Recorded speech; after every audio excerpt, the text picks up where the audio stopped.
जबलपुर में हुए धान घोटाले की तर्ज पर उज्जैन में 7 करोड़ रुपए का चावल घोटाला हुआ।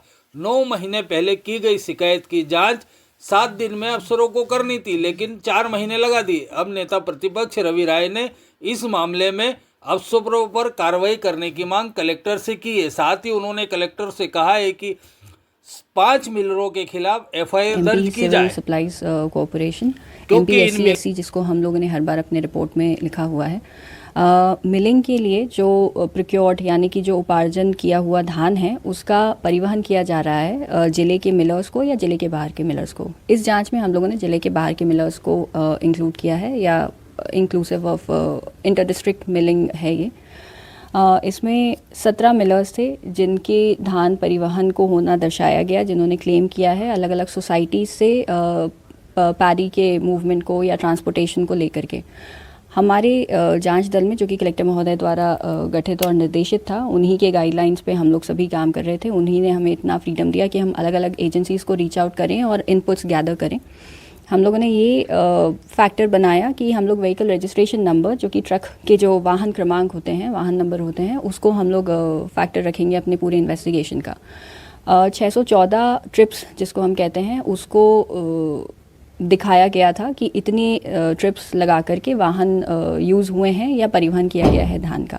इसमें जब हमने व्हीकल रजिस्ट्रेशन नंबर को आइडेंटिफाई करने की कोशिश की तो एक हमारा क्राइटेरिया था कि एनएच से या एनएच के टोल से इनका मूवमेंट होगा, क्योंकि ये अंतर जिला जा रहे हैं। तो जब जबलपुर से मंडला या जबलपुर से उज्जैन, ग्वालियर कहीं जाते हैं तो ये कोई ना कोई जिले से बाहर निकलने वाले टोल से मूव होने चाहिए।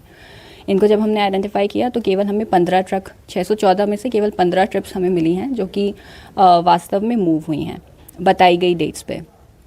इसके अलावा हमने उन व्हीकल रजिस्ट्रेशन नंबर्स को जब पोर्टल पे चेक किया तो उसमें हमें, जैसा आपने बताया कि हमें Ambassadors, Maruti Zen, tractors, dumpers, इस तरह की गाड़ियाँ मिली हैं। ये लगभग 55 गाड़ियाँ थी। 55 ट्रिप्स जिसको हम कहते हैं, 55 ट्रिप्स हमें इस तरह के मिले जो कि इन गाड़ियों से दर्शाए गए थे। इसके अलावा कैपेसिटी के बेसिस पे भी हम लोगों ने चेक किया, क्योंकि उसी पोर्टल पे जब हम चेक करते हैं तो दिखा दिया जाता है कि ये गाड़ी 100 क्विंटल तक ले जा सकती है। अब 100 क्विंटल के अलावा वो दिखा रहे हैं कि 433 क्विंटल्स एक ही गाड़ी लेकर के गई है। तो इस तरह की जो मिसमैचेस और जो डिस्क्रिपेंसीज हम लोगों को मिल रही थी, उसके बेसिस पे हमने ये कंक्लूड किया कि जो पॉसिबल नहीं है परिवहन, वो लगभग 307 ट्रिप्स थी आउट ऑफ 614। तो वो 16 करोड़ लगभग उसका वैल्यूएशन निकल रहा था बेस्ड ऑन 2300 का जो इस बार का एमएसपी रखा गया है। और जो एनएच से गाड़ियाँ मूव नहीं हुई हैं, अगर उसको हम लोग कैलकुलेट करें तो वो 30 करोड़ का है।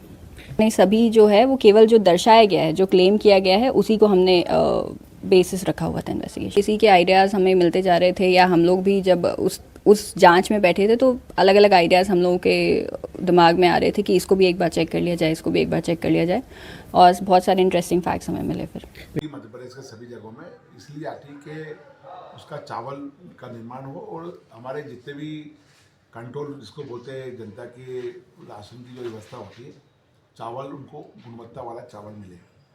परंतु जितने भी व्यापारी है उसमें से उज्जैन के 5 कारखाना के मालिक हैं जिन्होंने करीबन 35,000 कुंटल धान जबलपुर में ही बेच दिया।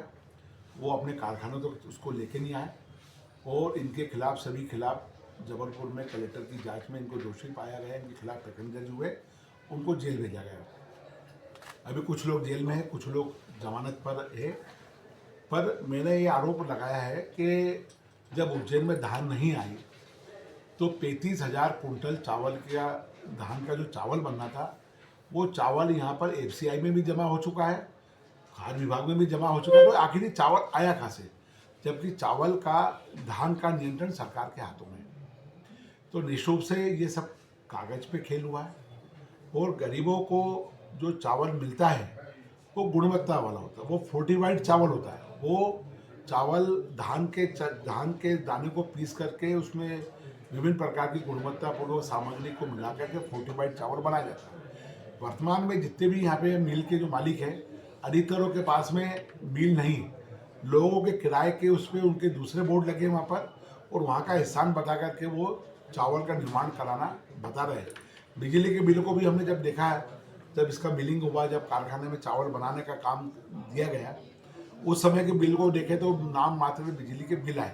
अर्थात हर कारखाना मालिक को 8-8 हज़ार कुंटल धान दिया गया सरकार के द्वारा, पर इन्होंने वहाँ पर कोई चावल नहीं बनाया। मेरा ऐसा आरोप है कि चावल बनाए ही नहीं, केवल कागज पे सब दूर जबलपुर से लेके यहाँ तक कागज पे ही चावल बनाया गया है। चावल धान कागज पे ही आई।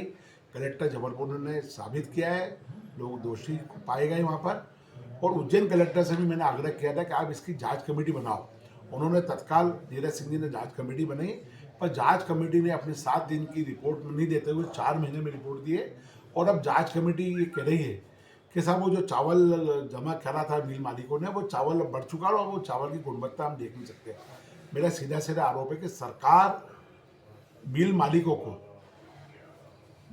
को ट्रांसपोर्टिंग का पैसे देती है, लोडिंग अनलोडिंग का पैसा देती है, चावल बनाने का पैसा देती है। इन मिल मालिकों ने सारा पैसा सरकार से ले लिया, चावल नहीं बनाया और ना ही यहाँ पर धान आया। जब धान नहीं आया तो चावल कहाँ से बनाया, कहाँ से इतनी बड़ी तादाद में 30,000 कुंटल 35,000 कुंटल धान के व्यापारी लेकर के आए। तो निश्चित रूप से कहीं ना कहीं से सब गड़बड़ी करके पूरा ब्लैक मार्केटिंग किया गया और इन सब पे कार्रवाई होना चाहिए। मैं इसे मांग करीब 150 अधिकारी, कर्मचारी, मिल के मालिक और सहकारी संस्थाओं के लोगों के खिलाफ पुलिस में प्रकरण दर्ज हुए, सबको जेल जाना पड़ा है। उज्जैन के अधिकारी के खिलाफ भी कार्रवाई होना चाहिए, कलेक्टर को तत्काल संज्ञान में लेना चाहिए। मैं बार बार कलेक्टर से अनुरोध किया है, मैंने रोशन सिंह साहब से भी अनुरोध किया और स्थान कलेक्टर से, उनके द्वारा भी इस संबंध में क्या कार्रवाई की जा रही है मैं उनसे बात कर रहा हूँ, उनको करना चाहिए।